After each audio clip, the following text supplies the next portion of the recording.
রবিবারের বাজার। এই যে বাব্বাটা বাজারে যাচ্ছে, ঘড়ি কাটা এখন 9টার ঘরে। Good morning. ও হচ্ছে বাজারে চলে গেছে, এখন হচ্ছে টিফিন খাওয়ার ব্যবস্থা করতে হবে। টিফিন খাওয়ার ব্যবস্থা বলতে আজকে ওই একটু আলু চচ্চড়ির মতো করবো, একটু লাউ আছে, লাউ দিয়ে তরকারি করে নেবো আর মুড়ি দিয়ে খাওয়া হয়ে যাবে। চলো সঙ্গে থাকো, আজকে ব্লগটা এনজয় করো। ওয়েদারটা খুব দারুণ, তোমাদের তো বলতে ভুলে গেছি, দেখো বুঝতেই পারছো রোদ্দুর নেই। দারুণ একটা ওয়েদার, এরকমটা সারাদিন থাকুক, ভুলে আবার বৃষ্টির দরকার নেই। লাউটা কাটছি, তোমরা শুধু একটা জিনিস লক্ষ্য করো, লাউতে কি পরিমাণ দানা বেরোয়। লক্ষ্য করো কেন বলছি, একটু পরেই তোমরা বুঝতে পারবে। আসলে আমাদের গাছে যা লাউ হয় দাদু নিয়ে গিয়ে বিক্রি করে দেয়। দাদু এই লাউটাও একজনকে বিক্রি করে দিয়েছিল। লাউটা দুয়ার করে দাদু আবার ঘরে ফেরত এনে দিয়েছে, বলেছে নেবে না। বলেছে কেন? বলেছে লাউটায় নাকি প্রচুর শক্ত শক্ত দানা হয়ে গেছে, ওই জন্য নেবে না। লাউ কাটার পরেও আবার রিটার্ন করে দিয়েছে। তো তোমরা দেখলে কি পরিমাণ দানা বেরোলো? তোমরা তো দেখছো, তোমাদের সামনে কিন্তু স্কিপ না করে ভিডিওটা শেয়ার করলাম, মানে ভিডিওটা বন্ধ না করে কিন্তু আনকাট ভিডিওটা তোমাদের সঙ্গে শেয়ার করলাম। কি পরিমাণ দানা বেরোলো তোমরা তো দেখে বুঝতে পারছো। দানা হলে তো আমি নিজেই ফেলে দিতাম। হ্যাঁ হয়েছে, অল্প স্বল্প হয়েছে, যেটা বাজারে কিনে খেলেও আমরা পাই। আমি তাই ভাবছি, মানুষ মানে ফ্রি পেলে হয়তো এটা যদি বলা হতো যে না টাকা দিতে আমরা, তোমরা নাও এমনি খাবে, তখন কিন্তু নিয়ে নিত। যেহেতু টাকা দিয়ে কিনে খাবে, কেনই বা খাবে বলো দানাওয়ালা।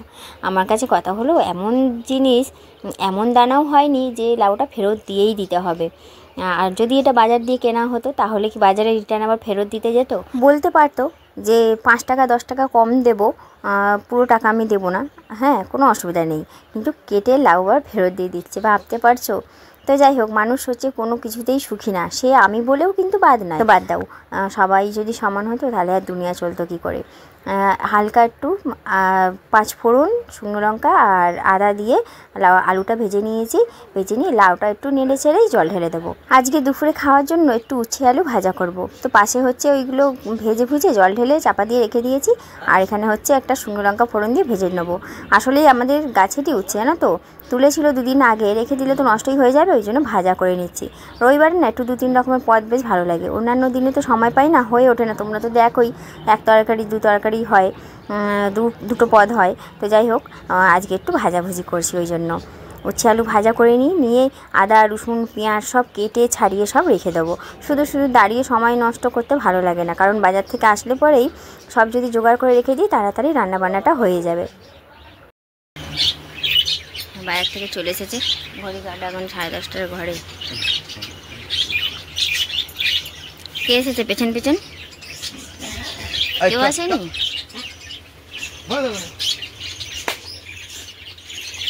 এক সাইডে বস বাগা, আজ রোববার। আমার অনেকগুলো কাজ হয়ে গেছে, দেখো উচ্ছে আলু ভাজা হয়ে গেছে, আলু কেটে নিয়েছি, পেঁয়াজ কাটা হয়ে গেছে, এখনও কাটবো, রসুন ছাড়ানো হয়ে গেছে। আলুটা ভাজতে বসিয়ে দিই।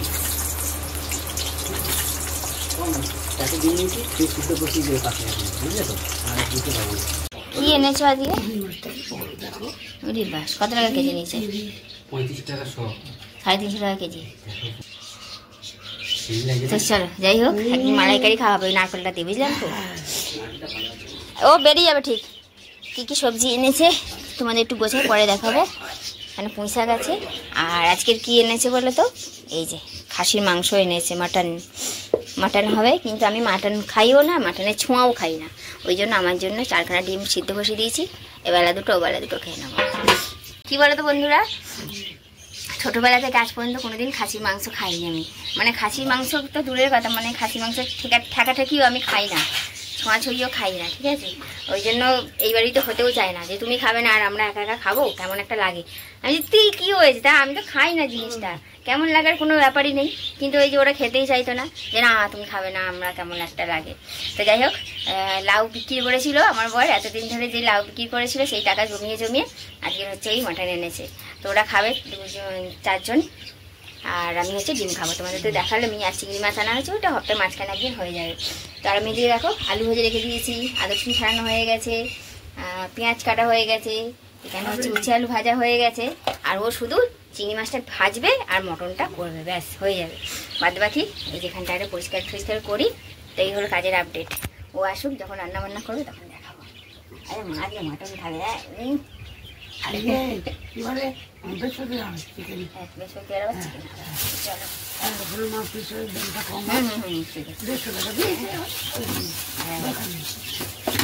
ও তো খাসি মাংস খাবে না, ওর ডিমের ঝোলটা আগে করে দেবো, সেই জন্য ডিমটাকে ভেজে নেবো।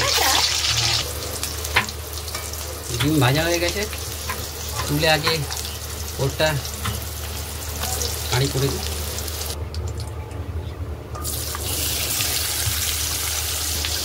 মশলাটাকে একই করব, শুধু অল্প কিছু মশলা এর থেকে ডিমের ঝোলের জন্য তুলে নেবো। ঝোল বলতে ডিমের কাঁড়ি করে দেবো ওকে শুধু।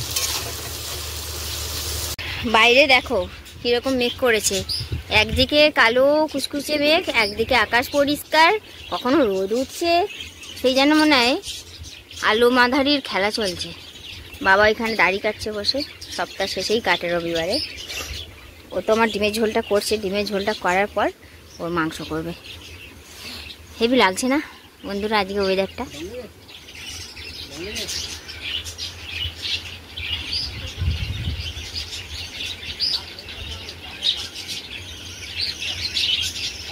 ঘরে যাই, আর আজকে দেখো জুস খাবো।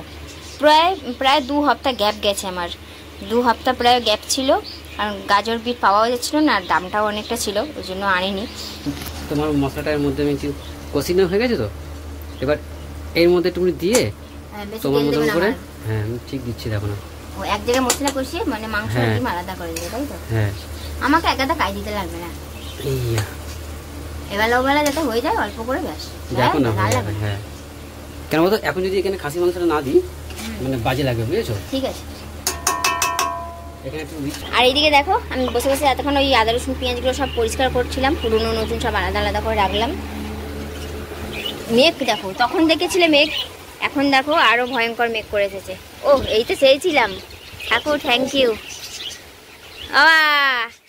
আজ হাড্ডি খাবেন, ওই জন্য ওয়েদার হেভি করে দিয়েছে।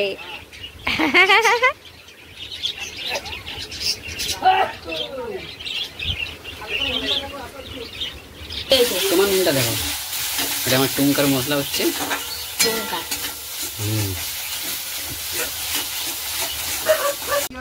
দেখো দেখো দেখো, এই একটা বাড়ি দিন না। দেখো না ওনাকে ছেকে ধরেছে, চেনে না তো? ও কামড় খেয়েছেন এর আগে? তাই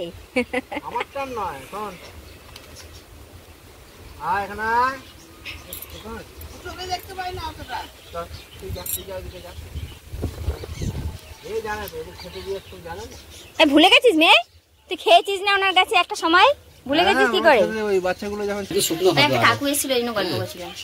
এবারে মাংসটা দিতে এর মধ্যে, কেমন লঙ্কা ছিঁড়ে দিতে হবে, ঝাল খুব কম হয়েছে। মাংস দিয়ে কম আছে কষাও, কষিয়ে পেঁপে করে দিয়ে দেবে।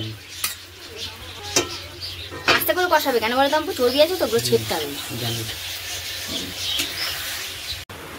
বিটের জুস বার করতে গিয়ে অর্ধেক পড়েই গেছে, তো 1 গ্লাস হয়েছে। কালারটা দেখেছো? উফ, যেন না রক্ত না। বাইরে হচ্ছে ঝমঝমিয়ে বৃষ্টি, একদম দারুণ বৃষ্টি হচ্ছে বন্ধুরা, তোমাদের দেখাই। ইয়ে দেখো, এইটার জন্য কত মানুষ কতদিন ধরে অপেক্ষা করছিল। ও গাছগুলো একটু প্রাণ, বলছি গাছগুলো একটু প্রাণ পেলো গো মাম্পু, সত্যি তাই, গাছগুলো একটু প্রাণ পেলো গো। দেখো ও আনন্দে বাজনা হয়ে যাচ্ছে, ঠান্ডা ঠান্ডা ওয়েদার। ও এমনি বৃষ্টি খুব ভালোবাসে, ওই জন্য আরও আনন্দ হচ্ছে। তার উপরে আবার মাংস খাবে তো বৃষ্টির মধ্যে, ঠান্ডা ওয়েদারে, ওই জন্য আনন্দ পাচ্ছে। আর যেই কাকুটাকে তোমরা দেখালাম, উনি হচ্ছে স্কুলে সল্টলেক কোন স্কুলের টিচার, মাঝে মাঝে আসে। ওনার মতন মানুষ সত্যি খুব মানে পাওয়া যায় না আজকালকার দিনে। উনি হচ্ছে পশু পাখিকে খুব ভালোবাসে, কুকুর খাওয়ায়, ওনাদের পাড়ায় যত কুকুর থাকে খাওয়ায়, পাখিদের জন্য জল রাখে, খুব ভালো মানুষ। তো ওনাকেও একটা লাউ দিলাম। আমি আগে জিজ্ঞাসা করলাম যে নেবেন, বুঝি বাবা নেবো না কেন গো? আমি বলছি না, এর আগে একজনকে জিজ্ঞাসা করেছিলাম, ওনার ঘরে লাউ গাছ ছিল, উনি নেননি, ওই জিজ্ঞাসা করছি নেবেন। হ্যাঁ, ওরকম ভালো জিনিস আবার কেউ না করে। তো ওনাকে একটা লাউ দিলাম, বৃষ্টি চলে এসেছে, তার আগেই উনি চলে গেলেন। ডিমের কারি রেডি, আর ঠিক আছে হ্যাঁ, কারণ এবারে তোমার হাতাটা লাগবে। আর হচ্ছে ও মাংস কষানো হয়ে গেছে, এবার মাংসটা জাস্ট প্রেসার কুকারে দিয়ে সিটি মারবে। মাংস ডিমের কারিটা হেভি হয়েছে বাবু। হ্যাঁ ব্যাস, দুটো আলু উপর দিকে রাখো যাতে নিতে সুবিধা হয়। এই তো ওপরেই আছে। এই তো দেখো না, ঠিক রেখে দেবো, তো কোনো অসুবিধা নেই।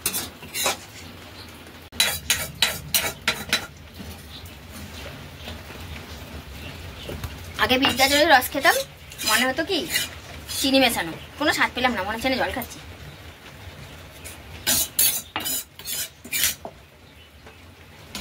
চল দেখি দেখো এবার কি হয়েছে দেখো, ঠোঁটে ঠোঁটের দিকে দেখাও। হ্যাঁ রে বাবা, হ্যাঁ এখন আমার দিকে দেখাও, তুমি মোবাইল দিকে তাকাচ্ছ কেন? তোমার ও হয়ে যাচ্ছে। রূপ হয়ে গেছে।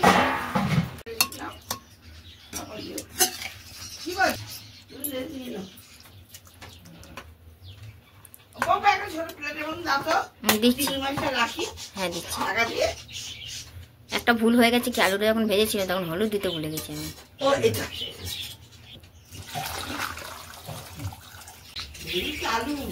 এখন বাজে 1:45। আজ ঘড়ি কাটা পাই পাই করে দৌড়াচ্ছে। আমি ভাবছি মানে 12টা বাজে, মা বলছে 1টা বাজে। আমি বলছি কি বলো গো, এই ঝাঁট ফাট এক পশলা বৃষ্টি হয়ে গেল আবার। হ্যাঁ এক পশলা, সেটা দেখিয়ে দিয়েছি আমি বৃষ্টি পড়েছে। এই বাবা বেরোচ্ছিস তো বাগা, এই ভেতর ঢাক। এই এই এই এই আবার বেরিয়েছে দেখো, ওকে ভালো করে জায়গা করে ঢুকিয়ে দিলাম। ঢোক ঢোক, কত সুন্দর জায়গা। বেরিয়ে গেলে বেরিয়ে যায়, নালে ঢোক। ওইভাবে কাদা কাদা করিস না বাবা, কষ্ট হয়।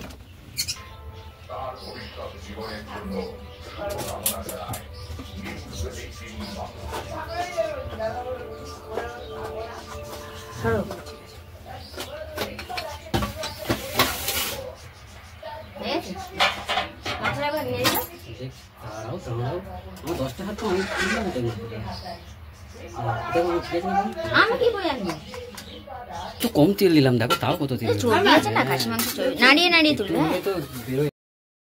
ডিম কষাটা জাস্ট সেই হয়েছিল, মানে এত অপূর্ব স্বাদ হয়েছে কি বলবো। আমি এতদিন ডিম কষা খেয়েছি, ডিমের তরকারি হোক, ঝোল হোক বা কষা হোক, যাই খেয়েছি, মানে এই স্বাদ আমি এর আগে কখনো পাইনি। আসলে মশলাটা যে করা হয়েছিল মাংসের মশলা হিসাবেই তো করা হয়েছিল, যার কারণে ডিমের গ্রেভিটা যে করেছে এত সুন্দর স্বাদ হয়েছে কি বলবো। তার সঙ্গে মাংসটাও খুব ভালো হয়েছে।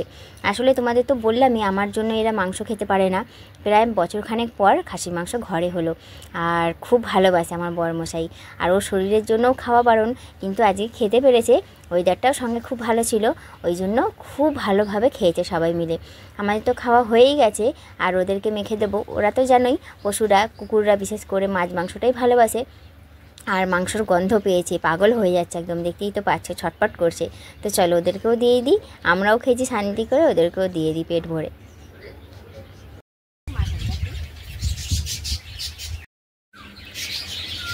একটু দুপুরবেলা শুয়েছিলাম, উঠে এই যে আম নিয়ে বসে পড়েছি। কি করছো? জামা কাপড় তুলছো? হ্যাঁ হ্যাঁ, কি দামে? না না, আপনার ছেলে যে এনেছিল না, দুটো ছিল, ওই এই যে খান, এই তো মিষ্টি আবার মাখান। এই আমগুলো সেই এনেছিল না চারটে।